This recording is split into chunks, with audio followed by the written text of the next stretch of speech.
आज के case studies के इस लेक्चर में बात करेंगे सुप्रीम कोर्ट के लेटेस्ट लैंडमार्क जजमेंट की।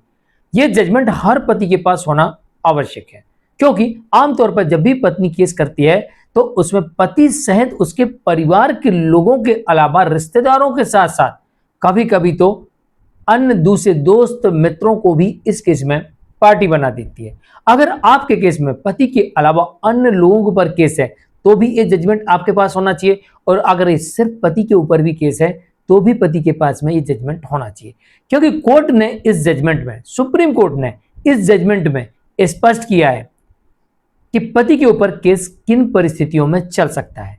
और सुप्रीम कोर्ट ने यह भी इस जजमेंट में स्पष्ट किया है कि पति के परिवार के लोगों के ऊपर केस क्यों नहीं चल सकता, रिश्तेदारों के ऊपर केस क्यों नहीं चल सकता, तो फिर पड़ोसियों दोस्तों के ऊपर तो बिल्कुल भी नहीं चल सकता। यह भी इस केस में बताया, क्योंकि इस केस में पत्नी के द्वारा आईपीसी की धारा 498A, शैपटित धारा 34 और साथ में आईपीसी की धारा 506 और आईपीसी की धारा 377 इनके अंतर्गत यह मामला दर्ज कराया गया था।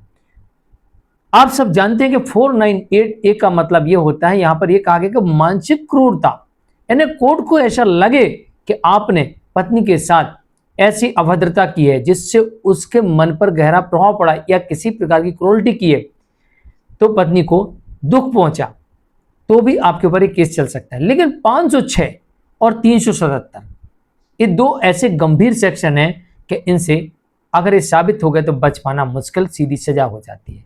और इसी वजह से यहां पर कोर्ट ने कहा कि आपने 377 लगाया और आपने 506 लगाया, तब तो इस मामले में अब पति के परिवार के लोग और रिश्तेदार बिल्कुल नहीं रहेंगे, इनको बाहर किया जाए। तो चलिए स्पष्ट करते हैं। जय जिनेंद्र, मुकेश जैन। वीडियो को लाइक और शेयर कर दीजिए, और इस तरह जजमेंट्स पाने के लिए दिए गए नंबर पर आप हमें संपर्क कर सकते हैं। दरअसल इस मामले में दंपति के मध्य विवाह होता है 14 जुलाई 2021 को, और पत्नी आरोप लगाती है विवाह के पश्चात ही ये लोग मुझे परेशान करने लगे थे, जबकि हमने इनको विवाह के समय कई उपहार दिए थे, गिफ्ट दिए थे, फिर भी ये लोग संतुष्ट नहीं हुए और अब ये हमसे दहेज मांगने लगे, परेशान करने लगे, प्रताड़ित करने लगे।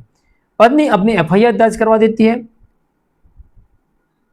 6 फरवरी 2022 को नागपुर में एक थाने में, नागपुर के, महाराष्ट्र के नागपुर में एक थाने में जाके पत्नी यहां पर शिकायत दर्ज करवा देती है 2022 में। अब सोचिए जरा, रिश्ता कितने दिन टिका होगा?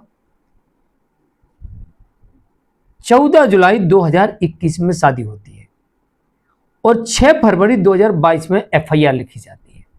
शॉर्ट टर्म शादी है।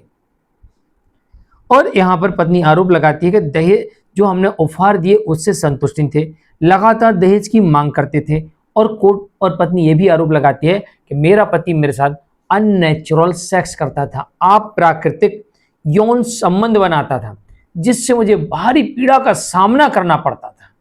भाई स्वाभाविक है, अननेचुरल सेक्स करोगे तो पीड़ा का सामना तो करना ही पड़ेगा, तो ये तो अपराध बनता है। तो यहां पर 377 का उपयोग भी किया जाता है।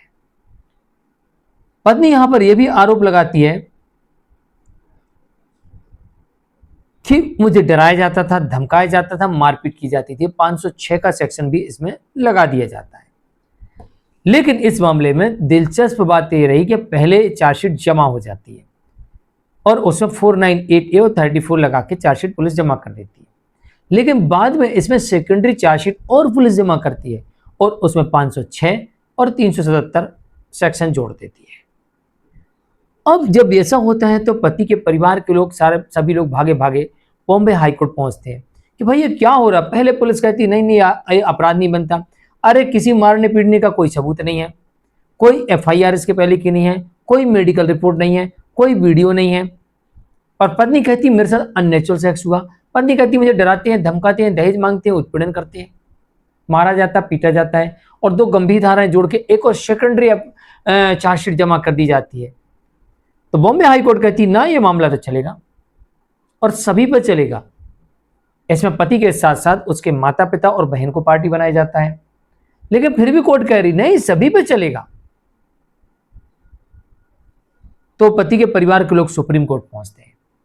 आज सुप्रीम कोर्ट में अपनी व्यथा रखते हैं, सुप्रीम कोर्ट को सारी बात बताते हैं कि हुजूर इस मामले में पहले पुलिस जांच करती है, इन्वेस्टिगेशन में पाया जाता है कि पति के इसमें 498A और 34 के अंतर्गत ही मामला दर्ज होगा और चार्जशीट जमा कर दी जाती है। लेकिन फिर इसमें सेकेंडरी चार्जशीट जमा की जाती है और उसमें 377 और 506 और जोड़ दी जाती है, जबकि हम लोगों का तो कोई दोष ही नहीं है। पत्नी के पास कोई मेडिकल नहीं है, पत्नी के पास कोई सबूत नहीं है, पत्नी के पास कोई वीडियो नहीं है, पत्नी के पास में कोई FIR की कॉपी नहीं है, पत्नी ने किसी पड़ोसी को इस केस में गवाही नहीं करवाई।